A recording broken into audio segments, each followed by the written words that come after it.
देश का नेता कैसा हो? आम आदमी जैसा हो। आम आदमी जैसा हो।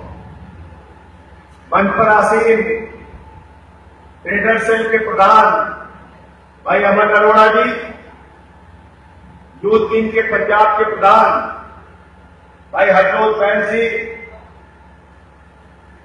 लुधियाना के हमारे कन्वीनर कर्नल लखनपाल साहब, भोला अग्रवाल जी, आदरणीय शर्मा जी जो भी मंच का संचालन कर रहे थे, किसान सेल के हमारे senior vice president colonel Tiwana ji, Amrish ji, Apal Girwal साहब और हमारे जितने भी महिला सेल के, यूथ विंग के, ST/SC सेल के, ट्रेडर सेल के, सेक्टर इंचार्ज, सर्किल इंचार्ज, सारे पदाधिकारियों को हृदय से बधाई और धन्यवाद देना चाहता हूं कि आपने इतने अच्छे ढंग से इस सभा का आयोजन किया। साथियों,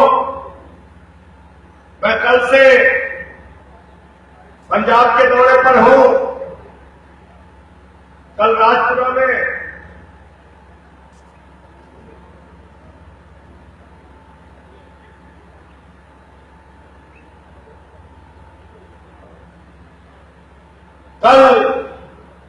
राजपुरा और पटियाला की मीटिंग थी और आज लुधियाना में आपसे बातचीत करने का मौका मिल रहा है। पूरे पंजाब में जिस हिस्से में चले जाइए आज एक ही वातावरण है और सिर्फ पंजाब में ही नहीं, देश के किसी हिस्से में चले जाइए और मैं कहता हूं दुनिया में अमेरिका हो, लंदन हो, कनाडा हो, जहां पे पंजाब के लोग रहने वाले हैं उनके बीच में जाइए तो उनकी ओर से सिर्फ एक आवाज निकलती है। 2017 में 100 से ज्यादा सीटें लेके आम आदमी पार्टी आ रही है। आम आदमी पार्टी के पक्ष में चारों तरफ वातावरण और लोग आम आदमी पार्टी को वोट देना चाहते हैं। क्यों? किसने आम आदमी पार्टी को वोट देना चाहते हैं? क्योंकि यहां पर दो पार्टियां हैं, एक पार्टी है अकाली दल और दूसरी पार्टी है कांग्रेस पार्टी। भारतीय जनता पार्टी तो पिछलक्कू पार्टी है, पीछे पीछे चलने वाली पार्टी है। ये दोनों पार्टियों को पंजाब की जनता ने देखा है। इनका एक काला इतिहास है, इनकी कारगुजारियों को जनता ने बर्दाश्त किया है, झेला है।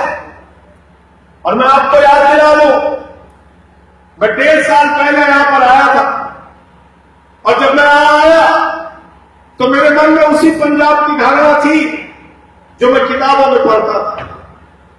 कक्षा 8 में मैंने पढ़ा किताबों में, देश का नंबर 1 का राज्य कौन? उत्तर होता था पंजाब। देश का कृषि प्रधान राज्य कौन?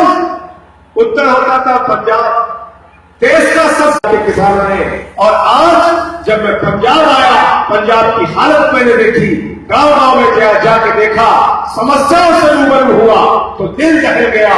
कहीं पर किसान आत्महत्या कर रहा है, कहीं नौजवान ड्रग माफियाओं के चक्कर में फंस के मर रहा है, कहीं शिक्षा की हालत बुरी है, कहीं स्वास्थ्य की हालत बुरी है, भ्रष्टाचार चरम पर है। ऐसे ऐसे माफियाओं का नाम सुना, cable mafia, transport mafia, sand mafia, land mafia, drug mafia, सारे माफिया पंजाब में सक्रिय है। और इसके पीछे अगर कोई आदमी जिम्मेदार है तो वो Prakash Singh Badal private limited company जिम्मेदार है। क्योंकि बादल की सरकार को अब अकाली दल की सरकार और ये तो पूरे के पूरे बादल सरकार नहीं बल्कि ये बादल प्राइवेट लिमिटेड कंपनी की सरकार चल रही है। बादल प्राइवेट लिमिटेड कंपनी की सरकार। मैंने पूछा कि सरकार कैसी चल रही है? लोगों ने कहा यार पर्चा और खर्चा की सरकार चल रही है। मैंने कहा ये पर्चा खर्चा की सरकार क्या होती है? बोले पुलिस के नौजवानों से कहना चाहता हूं 6 महीने और इंतजार करो, इन बादलों की गुलामी से मुक्त कराने का काम आम आदमी पार्टी करेगी। आम आदमी पार्टी इनकी कठपुतली बनकर काम मत करो। आप भी पंजाब के लोग हैं, आप आप भी जो खाकी वर्दी पहनते हैं, आप भी अपनी वर्दी की कसम खाते हैं, पंजाब को बचाने की कसम खाते हैं। आपके भी पिता किसान हैं, आपके भी पिता मास्टर हैं, आप भी यही के परिवार से आते हैं। बादलों की गुलामी और कठपुतली बनना बंद कीजिए, क्योंकि जवान की इज्जत करना बादल सरकार को नहीं मालूम, एक ही शख्स को मालूम है, जिसका नाम है अरविंद केजरीवाल, जिसने दिल्ली के अंदर जय जवान और जय किसान का नारा सच करके दिखाया, जिसने किसानों पर जब उनकी फसल बर्बाद हुई तो 50,000 रुपए हेक्टेयर का मुआवजा देने का काम किया, जय किसान किया, और जवान की मौत हुई तो 1 करोड़ रुपए का मुआवजा दिया। जय जवान और जय किसान दिल्ली की सरकार ने अरविंद केजरीवाल ने कर दिया, ये काम करके दिखाया। एक सरकार यहां चल रही है, एक सरकार दिल्ली में आपकी सरकार चल रही है, आम आदमी पार्टी की सरकार, आपकी अपनी सरकार। एक ऐसी सरकार जिसने बिजली का दाम आधा किया, एक ऐसी सरकार जिसने 20,000 लीटर पानी मुफ्त किया, एक ऐसी सरकार जिसने 10 लाख रुपए का बच्चों की पढ़ाई के लिए एजुकेशन लोन दिया, एक ऐसी सरकार जिसने महिलाओं की सुरक्षा के लिए बसों में सीसीटीवी कैमरे लगाए, एक ऐसी सरकार जिसने किसानों को 50,000 रुपए हेक्टेयर का मुआवजा दिया, एक ऐसी सरकार जिसने जवानों की मौत पर 1 करोड़ रुपए का मुआवजा दिया, और एक ऐसी सरकार जो 350 करोड़ का पुल 200 करोड़ में बनाती है, एक ऐसी सरकार जो 423 करोड़ का पुल 300 करोड़ में बनाती है, एक ऐसी सरकार जो ग्रामीणों को, गरीबों को अच्छी स्वास्थ्य सेवा देने के लिए मोहल्ला क्लिनिक बनाती है, पॉली क्लिनिक बनाती है, और एक ऐसी सरकार जो गरीबों की बच्चों की पढ़ाई के लिए बड़े बड़े स्कूल और कॉलेज बनवाती है, वो दिल्ली की आम आदमी पार्टी की सरकार है, वो आपकी अपनी सरकार है। और एक ऐसी सरकार जब आपके बच्चों को प्रदूषण से उनके फेफड़े जलने लगे तो ऑर्डिनेंस का फार्मूला लागू करके पूरे दुनिया में दिल्ली का नाम रोशन करने का काम अरविंद केजरीवाल ने आम आदमी पार्टी जिंदाबाद। पहले चर्चा होती थी अमेरिका से सीखो, अमेरिका से सीखो, चाइना से सीखो, चाइना से सीखो।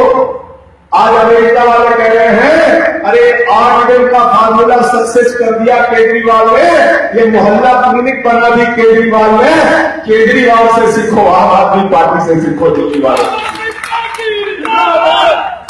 इतना काम किया।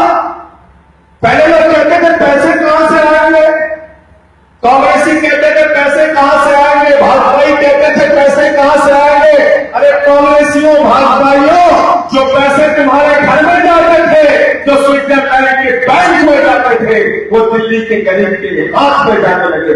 ये फर्क आम आदमी पार्टी, पैसे वहां से आते। एक ऐसी सरकार जिसने इतना काम करने के बाद भी 2 सालों में 2 बजट पेश करके एक भी पैसे का टैक्स नहीं बढ़ाया और 2 बार लगातार मुनाफे का बजट दिया, इसको भी जाकर बता।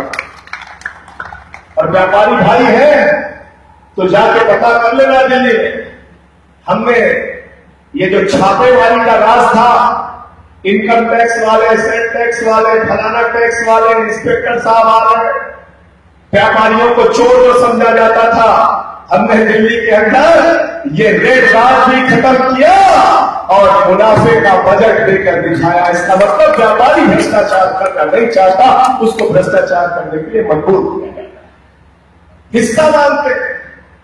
यहां तो हालत यह हो रही है, मुझे लोग बताते हैं कि ढाबा भी अच्छा चल गया तो उसको भी हिस्सा चाहिए। लोग पंजाब में मनाने लगे भगवान हमारा व्यापार अच्छा ना चले, मैंने कहा क्यों, बोले अच्छा चल जाएगा तो बादल साहब का हिस्सा लग जाएगा। ये हालत हो गई है। भ्रष्टाचार चरम पर है, लूटखोरी चरम पर है, ड्रग माफियाओं का इतना जोर है, 5,000 करोड़ रुपए के ड्रग्स के घटने में जगदीश भोला पकड़ा गया, जगदीश सिंह चहल पकड़ा गया, पिट्टू पकड़ा गया। जब उनसे पूछा गया कि तुमको किसने धंधा करने के लिए कहा, उसने नाम किसका लिया, जोर से बोलिए, पीछे वाले चुप है, मजबूर जी। तो ड्रग माफियाओं का सरगना कौन है, ड्रग माफियाओं का सरगना कौन है, आप सबके ऊपर डिफेमेशन करेगा मजीठिया साहब ने बोल दिया कि मजीठिया ड्रग माफियाओं का सरगना। मैंने भी बोला था, मैंने कहा था कि आम आदमी पार्टी की सरकार बनी तो कॉलर पकड़ के विक्रम मजीठिया को जेल के अंदर डाला जाएगा, ड्रग्स का धंधा पैदा नहीं। तो मेरे ऊपर इसी लुधियाना में डिफेमेशन का केस कर दिया। आज फिर कह रहा हूं, एक नहीं 1000 बार इस बात को हम कहेंगे कि विक्रम मजीठिया ड्रग माफियाओं का सरगना है और उसको कॉलर पकड़ के उठा के जेल के अंदर डालेंगे। केजरीवाल साहब आए, उन्होंने यही बात अमृतसर में गए तो मेरे ऊपर मुकदमा, उसके बाद केजरीवाल जी के साथ फिर मेरे ऊपर मुकदमा, 2 मुकदमा मेरे ऊपर कर दिया। इसमें तो 6 महीने बीत जाएंगे और 6 महीने के बाद झाड़ू वालों की सरकार आ जाएगी और झाड़ू वालों की सरकार आ गई तो हम तुमको जरूर जेल में डालेंगे। इसलिए मत करो, ये आम आदमी पार्टी के सिपाही है, ये पंजाब को बचाने के लिए अपने घरों से निकले हैं और जो भी कुर्बानी देनी पड़ेगी उसके लिए हम तैयार हैं, लेकिन झुकना मंजूर नहीं है। तुम्हारे सामने झुक के राजनीति वही करेंगे। आज आम आदमी पार्टी के खिलाफ कोई मुद्दा नहीं है सर, दोनों पार्टियां सिर्फ दिन रात आम आदमी पार्टी की बात करते हैं। आज मुझसे किसी चीनी वाले ने कहा, सुखबीर बादल कह रहे हैं आम आदमी पार्टी से हमारी लड़ाई नहीं है। मैंने कहा लड़ाई नहीं है तो नाम क्यों लेते? अगर हमसे लड़ाई नहीं है तो अमरिंदर सिंह भी यही बात कहते हैं, सुखबीर बादल भी यही बात कहते हैं। रात के सपने में केजरीवाल आ रहा है, अभी तो यहां मजाक भी चल रहा है। कैप्टन अमरिंदर साहब ने एक बुजुर्ग का पैर छुआ तो बुजुर्ग ने कहा केजरीवाल बेटा खुश रहो। उसने कहा मैं केजरीवाल नहीं, मैं कैप्टन अमरिंदर हूं। तो उसने कहा ठीक है, तू पैर पर छू रहा है केजरीवाल की वजह से। तो ये हालत हो गई, जमीन पे आ गए सब। पहले कहते थे खास आदमी, अब कह रहे हैं आम आदमी। इतना तो बदलाव हिंदुस्तान की राजनीति में आप लेके आए, इतना बड़ा परिवर्तन आप लेके आए हैं देश की राजनीति में। ये लोग घबरा गए। दोनों पार्टियां सिर्फ आम आदमी पार्टी को टारगेट करती हैं और क्या कहती है, कोई मुद्दा नहीं। बादल साहब से पूछिए, कहते हैं तजर्बा नहीं है। कैप्टन अमरिंदर से पूछिए, कहते हैं तजर्बा नहीं है।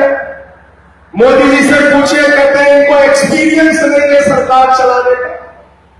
बिल्कुल ठीक कहा बादल साहब, हमको इस बात का एक्सपीरियंस नहीं है, इस बात का तजर्बा नहीं है कि कैसे चुनाव के दिन दारू और पैसे बांट के जनता का वोट दिया जाता है। इस बात का तजर्बा नहीं है कि कैसे ट्रांसपोर्ट माफियाओं के जरिए पंजाब को लूटा जाता है। इस बात का तजर्बा नहीं है कि कैसे साइड माफियाओं के जरिए रेत और बदली लूटी जाती है। इस बात का तजर्बा नहीं है कि कैसे लैंड माफियाओं के जरिए एनआरआई की जमीन कब्जा की जाती है। इस बात का तजर्बा नहीं है कि कैसे ड्रग माफियाओं के जरिए पंजाब की जवानी को मौत की घाट पर उतारा जाता है। लेकिन इस बात का तजर्बा है कि 450 कमरे के मकान में रहने वाले मुकेश अंबानी पे मुकदमा दर्ज कैसे किया जाता है, इसका तजर्बा। ठीक बात कहते हैं अमरिंदर साहब, हमको इस बात का तजर्बा नहीं है कैप्टन अमरिंदर साहब कि 1,86,000 करोड़ रुपए का कोयला कैसे खाया जाता है। हमको इस बात का भी तजर्बा नहीं है कि 1,76,000 करोड़ का 2G घोटाला कैसे किया जाता है। हमको इस बात का भी तजर्बा नहीं है कि 70,000 करोड़ रुपए का कॉमनवेल्थ गेम्स का खेल का घोटाला कैसे किया जाता है। हमको इस बात का भी तजर्बा नहीं है कि सलमान खुर्शीद की तरह विकलांगों की बैसाखी का पैसा कैसे खाया जाता है। हमको इस बात का भी तजर्बा नहीं है कि कैसे अपने बेटे और पत्नी का स्विट्जरलैंड बैंक में खाता खुलवाया जाता है कैप्टन अमरिंदर साहब। लेकिन इस बात का तजर्बा है कि किसानों को 50,000 रुपए हेक्टेयर मुआवजा कैसे दिया जाता है और 10 लाख रुपए बच्चों की पढ़ाई के लिए लोन कैसे दिया जाता है। इस बात का तजर्बा ठीक है मोदी साहब, हमको एक्सपीरियंस नहीं है।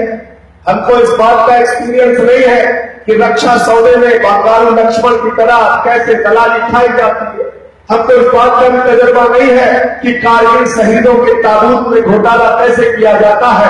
हमको इस बात का भी तजर्बा नहीं है कि नितिन गडकरी की तरह कैसे अपने ड्राइवर को कंपनी का डायरेक्टर बनाकर भ्रष्टाचार किया जाता है। हमको इस बात का भी तजर्बा नहीं है कि कैसे शिवराज सिंह की तरह व्यापक घोटाला करके 54 लोगों को मौत की घाट उतार के व्यापक का